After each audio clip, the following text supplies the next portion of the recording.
Selamat pagi dan salam sejahtera saya ucapkan kepada Mizawani dan rakan-rakan yang dikasihi sekalian. Pada hari ini, saya dan adik kumpulan saya akan membentangkan tajuk tugasan kami yang bertajuk merancang perniagaan penubuhan taska. Saya Benisa Ana Alban dan saya akan menjelaskan apa itu keusahawanan, ciri-ciri keusahawanan dan apa itu taska. Pertama sekali, apa itu keusahawanan? Keusahawanan dalam bahasa Inggeris ialah entrepreneur. Istilah entrepreneur ini berasal daripada bahasa Perancis iaitu entrepreneur oleh Richard Cantillon pada 1755. Usahawan ini merupakan seseorang yang memikul tugas sama seperti peranan jeneral perang.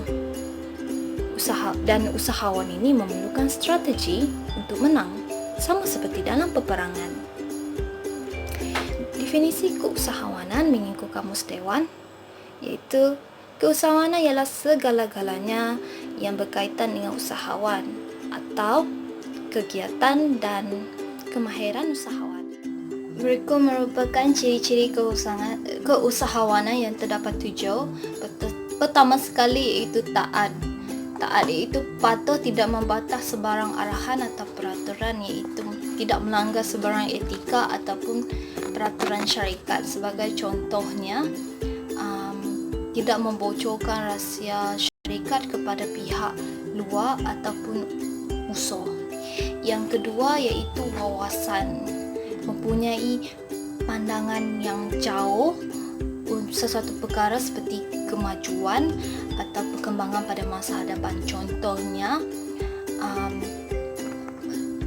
jenama produk, dia ingin memperluaskan lagi jualannya di seluruh dunia dan ingin dikenali oleh ramai orang.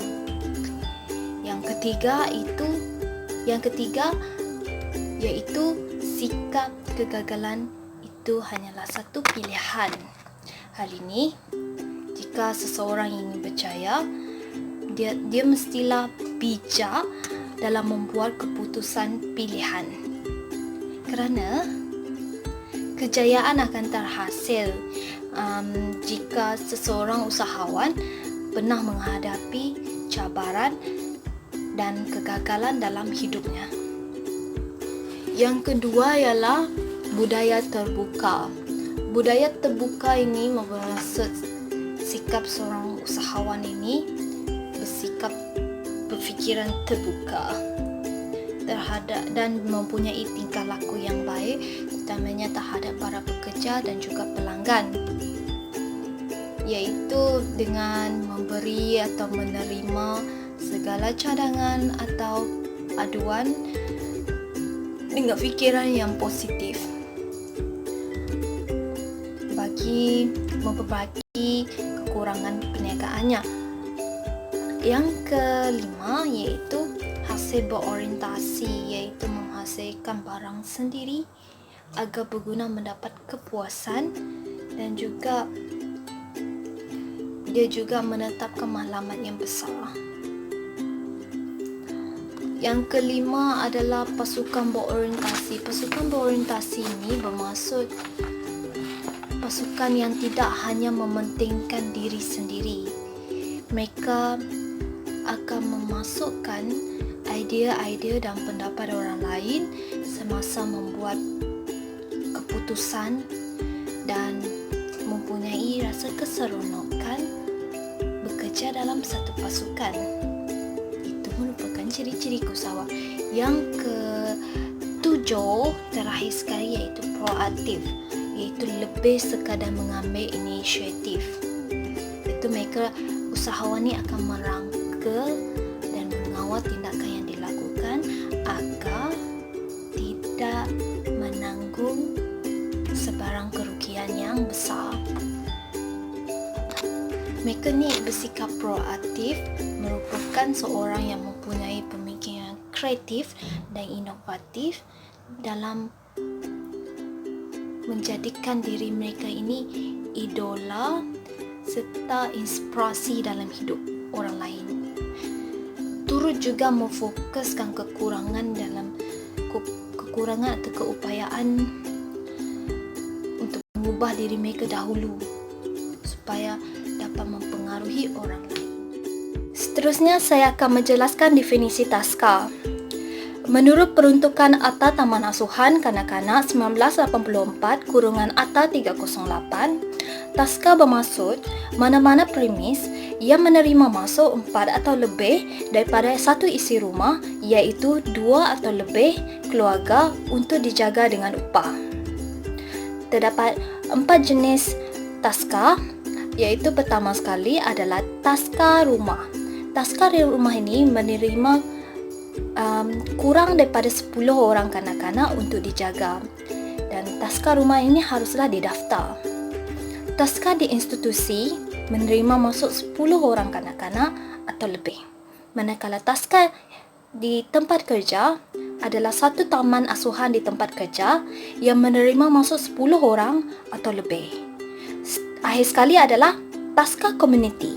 TASKA komuniti ini menerima masuk 10 orang atau lebih kanak-kanak di suatu kawasan tertentu yang menerima bantuan daripada kerajaan persekutuan atau kerajaan negara. Mira Mimi SC 1806070 akan membentangkan pasal aspek pemasaran, yaitu yang pertama kawasan atau lokasi perniagaan ataupun TASKA yang kami tubuhkan. Ini tadi kami pilih di kawasan Taman Sri Kenyalang yang dekat Matang, Kuching. Kami anggarkan anggaran penduduk yang tinggal di sana 5.000 orang. Oke, yang kedua yaitu premis perniagaan. Premis perniagaan ini tadi yaitu lokasi yang kami pilih ya terletak di kawasan yang banyak penghuni. Maksudnya banyak orang yang tinggal di sana tadi, banyak perumahan. Yang kedua yaitu lokasi ini juga merupakan laluan utama bagi penduduk sana nak pergi ke bandar, dan juga merupakan perkhidmatan bas bandar yang juga ingin ke jalan utama Taman Sri Kenyalang. Yang ketiga yaitu lokasi ini juga berhampiran dengan Imam Matang, Metro Square, institusi memandu Cengkira Matang, dan juga Matang Bileh Batu Lapan. Seterusnya, aktiviti perniagaan dan perkhidmatan, yaitu kami sediakan perkhidmatan penjagaan bayi dan kanak-kanak, perkhidmatan bimbingan kanak-kanak, dan juga perkhidmatan psikologi kanak-kanak. Potensi perniagaan ataupun potensi TASKA kami yaitu tren pasaran, menebusi pasaran perkhidmatan asuhan bimbingan yang sedia ada, dan juga jaga permintaan dan tren permintaan yang merangsangkan perubahan demokrasi penduduk, keadaan ekonomi yang baik, dan kemampuan setiap individu. Oke, seterusnya saya Sandra Sura. Saya akan menerangkan Anda semua mengenai aktiviti perniagaan dan perkhidmatan di TASKA kami. TASKA kami ada menawarkan 3 package yang berbeza, yaitu bagi memudahkan ibu bapa memilih waktu dan masa yang sesuai untuk menghantar anak mereka ke TASKA mengikut jadual mereka sendiri. Yaitu untuk package A, yaitu waktu operasi kami yaitu pada pukul 7 pagi hingga pukul 7 petang, dan perkhidmatan kami seperti biasa, yaitu seperti perkhidmatan penjagaan kesehatan, makanan, beserta buku bimbingan untuk anak-anak yang berusia 3 hingga 8 tahun. Di sini package bayaran di sini dikenakan sebanyak Rp500. Untuk package B pula, yaitu di mana waktu operasi kami yaitu pada pukul 12.30 hari, dari pukul 12.30 hari hingga pukul 7 petang. Perkhidmatan kami adalah sama, yaitu perkhidmatan penjagaan kesehatan, makanan, beserta bimbingan untuk anak-anak yang berusia 3 hingga 8 tahun seperti package A tadi, tapi dia berbeza sebab waktu operasi tidak sama, yaitu bayaran di sini adalah sebanyak Rp400. Oke, package A dan package B adalah sama tapi berbeza waktu operasi karena untuk memudahkan ibu bapa khususnya yang menjaga di sekolah menengah. Sekolah menengah biasanya ada sesi pagi dan sesi petang, yaitu mengikut sekolah tertentu. Kalau untuk ibu bapak yang masuk pada sesi petang, yaitu kelas pada sesi petang, yaitu kira dalam pukul 12 hingga pukul 5 petang, jadi mereka akan menghantar anak mereka ke Tasca pada pukul 12 tengah hari hingga pukul 7 petang. Di sini mereka akan lebih senang, dikatakan mereka akan memudahkan mereka untuk memilih package B. Untuk package C pula, dia adalah menawarkan perkhidmatan yaitu waktu operasi pukul 7 pagi hingga pukul 7 petang. Waktu perkhidmatan adalah sama, yaitu penjagaan kesehatan bermakanan bagi kanak-kanak yang berusia 5 hingga 2 tahun. Untuk package A dan package B tadi masing-masing yaitu 3 hingga 8 tahun. Tapi untuk package C dia menawarkan perkhidmatan untuk kanak-kanak yang berumur 5 bulan hingga 2 tahun. Perkhidmatan juga adalah berbeza karena mengikut umur kanak-kanak. Di sini untuk package C harga dia sebanyak Rp380. Seterusnya saya akan terangkan tentang sasaran pelanggan di Tasca kami, yaitu yang pertama adalah pelajar universiti dan pelajar di college. Seperti yang sedia maklum, tidak semua tapi setengah pelajar universiti dan pelajar college ini mereka sudah berumah tangga dan tidak mustahil untuk mereka mempunyai anak.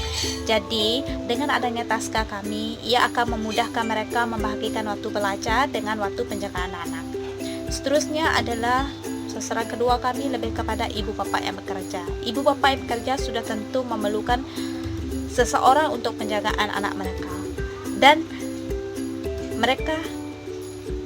orang itu adalah Tasca kami. Perkhidmatan di Tasca kami, seperti yang sedia maklum menawarkan berbagai perkhidmatan mengikut package dan jadwal waktu ibu bapak. Jadi ini akan memudahkan ibu bapak menghantar anak mereka ke Tasca kami berdasarkan package yang telah ditawarkan kami. Dan terangkan tentang menyentuh sedikit tentang size pasaran kami. Size pasaran kami adalah terdapat lebih kurang 12.000 penduduk di kawasan Tasca kami. Dengan ini juga, walau bagaimanapun Tasca kami juga mempunyai persaingan. Di sini dia macam Tadika dan Tasca lain, kami juga mempunyai persaingan. Macam syarikat lain juga, semua ada saingan. Jadi dengan ini saya akan terangkan tapi 4 persaingan kami yang lebih ketara, yaitu Tadika dan Tasca yang berhampiran dengan kami. Yang pertama adalah Tadika Cerdik Pelangi.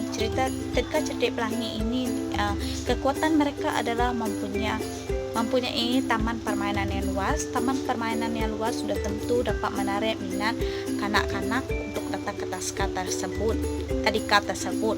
Walau bagaimanapun kelemahan mereka adalah harga perkhidmatan mereka yang mahal. Harga perkhidmatan mereka yang mahal ini menjadikan tidak semua pelajar dan tidak semua ibu bapak mampu untuk menghantar anak mereka ke Tadika tersebut. Yang kedua adalah Tadika Indah Permata. Tadika Indah Permata ini kelebihan mereka adalah mempunyai diskon. Walau bagaimanapun kelemahan mereka adalah masa perkhidmatan mereka yang terhad. Persaingan kami yang ketiga yaitu Tadika Kemas. Tadika Kemas sudah tentu mempunyai peralatan yang sempurna. Ini adalah satu kekuatan mereka. Walau bagaimanapun mereka mempunyai kelemahan karena mereka pengambilan pelajar mereka yang agak sedikit. Seterusnya yang keempat adalah saingan kami yang keempat lebih kepada Tadika Darul Iman. Tadika Darul Iman ini mereka kuat karena mereka mempunyai kolaborasi dengan University Teknologi Petronas. Walau bagaimanapun mereka mempunyai kelemahan karena pengambilan pelajar terhad kepada staf-staf university berkenaan sahaja. Yang terakhir yaitu strategi penjualan. Tasca kami terdapat 2 strategi penjualan, yaitu strategi Zero Channel. Dalam strategi ini kami memberikan diskaun untuk perkhidmatan Tasca pada awal tahun. Strategi ini dapat menarik lebih ramai ibu bapa untuk mendaftarkan anak mereka ke Tasca kami. Strategi yang kedua yaitu strategi One Channel. Melalui strategi ini tadi kami memberikan 30% diskon dan buku teks secara percuma kepada ibu bapa dan penjaga yang mendaftar. Strategi ini tadi dapat memahami syarikat dalam menambah lagi bilangan pelanggan yang akan menggunakan perkhidmatan kami serta dapat menyebarkan luas lagi perkhidmatan Taska kami kepada ramai orang. Untuk slide ini saya akan terangkan Anda mengenai pelan penubuhan Taska kami, yaitu kami bahagikan kepada 4 bahagian. Bahagian yang pertama adalah kadar bayaran VKM dan pelan bangunan. Kadar bayaran ini adalah mengikut kategori PBT.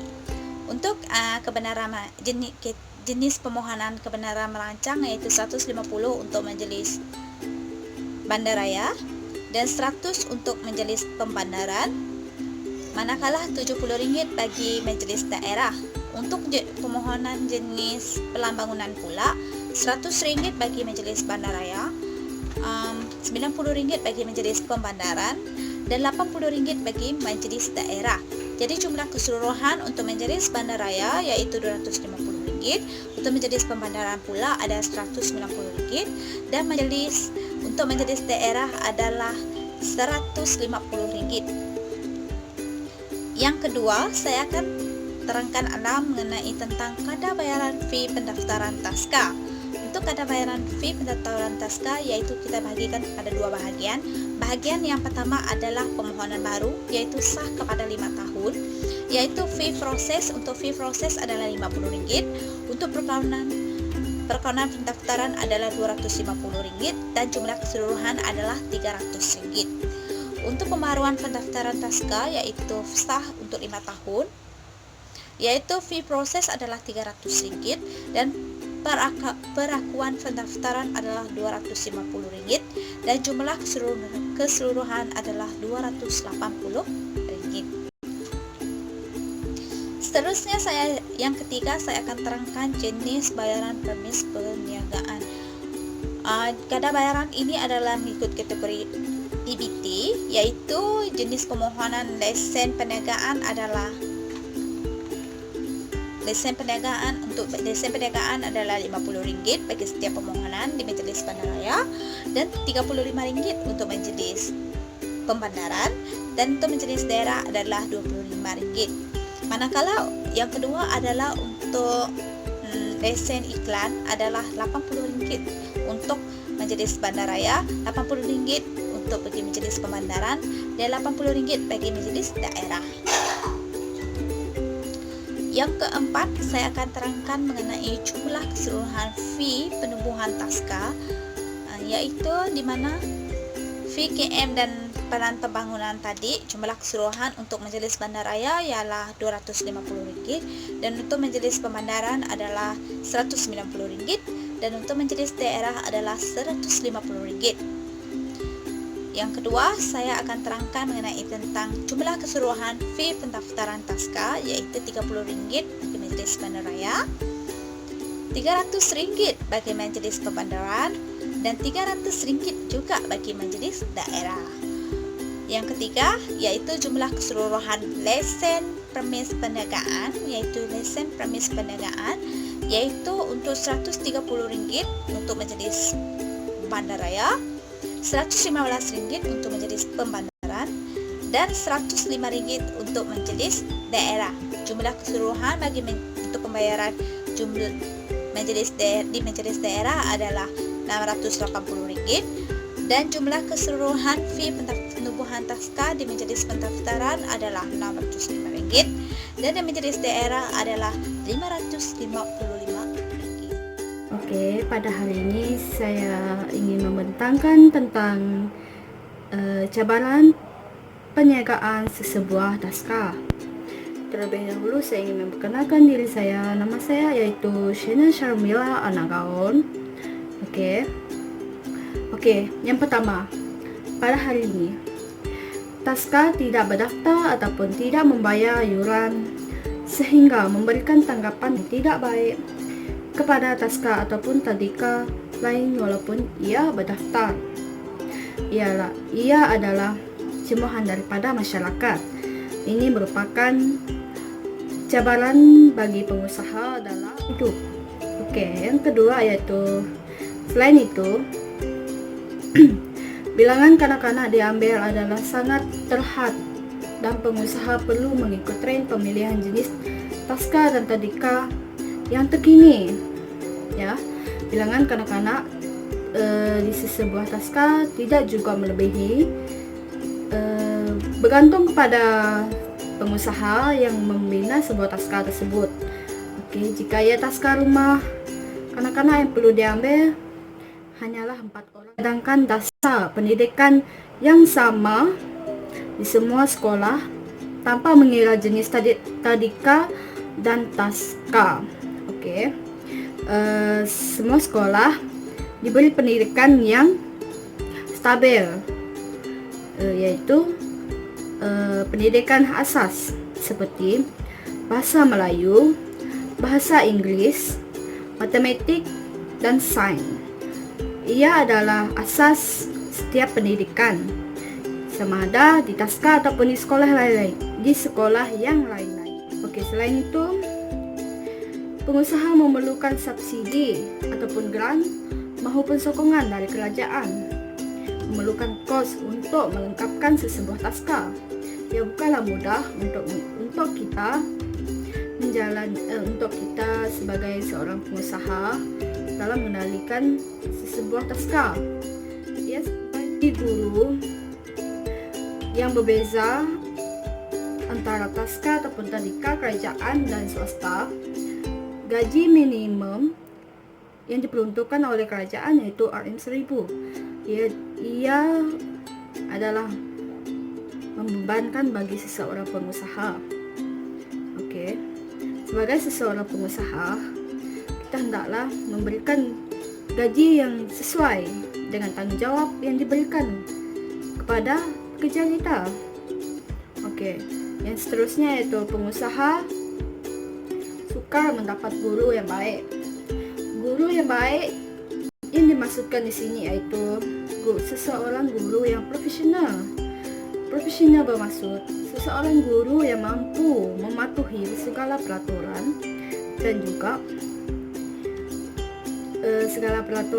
juga undang-undang dan akta, dan memahami akta pendidikan awal kanak-kanak.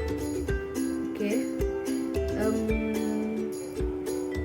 berbalik pada guru yang baik, seseorang guru yang baik, ia tidak bermaksud hanya mampu menjalankan tugas. Maksudnya di sini yaitu guru yang baik, ia mampu mengasuh, mendidik, dan mengajar anak-anak tersebut dengan rasa yang sabar. Sebagai seorang guru, kita hendaklah menjadi seorang yang sabar, walaupun melayan kerenah kanak-kanak yang agak nakal. Ya, memang kanak-kanak sangat nakal pada usia 4 hingga 6 tahun, dan kanak-kanak juga sukar untuk dikawal, terutamanya bagi seorang guru. Guru juga menghadapi cabaran dari segi pemberian gaji kepada staf, yaitu gaji tidak dapat dibayar mengikut kelayakan, dan kenaikan gaji yang dinaikkan oleh pengusaha adalah kecil serta tidak sepadan dengan tanggung jawab. Selain daripada itu, ada pihak yang tidak memandang usaha guru dan pengusaha taska dalam meningkatkan kualiti seorang kanak-kanak. Itu daripada pandangan masyarakat. Kerana mereka hanya memandang sahaja dan tidak merasai macam mana melayan kerenah seorang kanak-kanak. Sebagai seorang pengusaha ataupun guru, kita hendaklah mempunyai rasa tanggung jawab yang besar dan memainkan peranan yang penting dalam mengasuh dan mendidik seorang kanak-kanak. Saya Syaruluna. Saya akan menjelaskan bagi kesimpulan. Seperti yang kami rancang, kami berpendapat bahawa syarikat kami iaitu Taska Mutiara Idaman merupakan sebuah taska ataupun perniagaan yang menyediakan perkhidmatan, penjagaan, asuhan dan bimbingan kanak-kanak yang berumur dari bayi hingga 4-5 tahun. Sebelum kita menubuhkan taska, kita juga akan memerlukan modal yang mencukupi dan komitmen daripada ahli-ahli yang telah mencuburi bidang ini ataupun perniagaan ini. Seperti yang kita tahu, masyarakat kini tidak kira tua ataupun muda, kaya ataupun miskin, mereka juga akan menitik beratkan pendidikan bagi anak-anak mereka. Disebabkan mereka sibuk bekerja, jadi ibu bapa akan menghantarkan anak-anak ataupun anak-anak mereka ke taska bagi mereka untuk mendapatkan pendidikan bagi anak-anak mereka. Dalam strategi ini juga, kami mampu untuk bersaing-saing dengan syarikat lain. Jadi, kami juga akan menggunakan perkhidmatan guru yang berpengalaman dan akan menghantar staf ataupun ahli yang tidak mempunyai pengalaman ataupun ingin mencari pengalaman untuk mengikuti kursus pendidikan awal kanak-kanak. Mengikuti kursus ini adalah wajib bagi ahli-ahli yang ingin mencuburi bidang ini. Jadi, kami juga akan memberi perkhidmatan yang terbaik bagi semua masyarakat yang di luar sana. Kami berharap bahawa perniagaan ini akan terus berkembang di kuasa lain pada masa hadapan dan selaras dengan perkembangan kanak-kanak ataupun perkembangan pendidikan awal kanak-kanak bagi masa hadapan kanak-kanak tersebut. Terima kasih.